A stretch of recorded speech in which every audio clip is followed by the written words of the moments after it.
On 5th August 2021, members of the Meghalaya Football Association had met Minister in charge of Sports and Youth Affairs Bante Dorlingdo at his chamber to submit a proposal on the development of the Under-13 Football League in the state.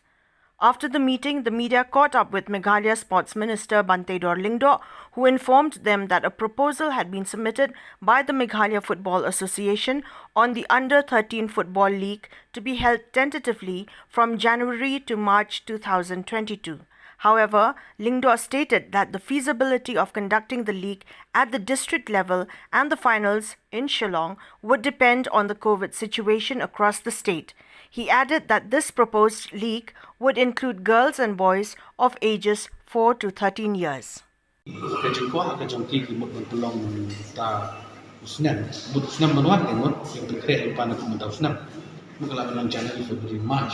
Andrei kata ga no ifi ke ji keren jo ngi pediam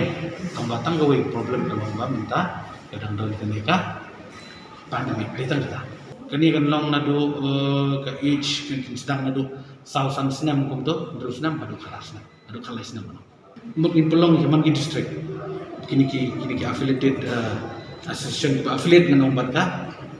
Meghalaya Football Association sedang macam district tambah mau ifi ga final ya ka di top 4 kami utama yang pada tim peluang untuk semua. Kita akan cukup untuk selalu berwarna dengan Meghalaya Football.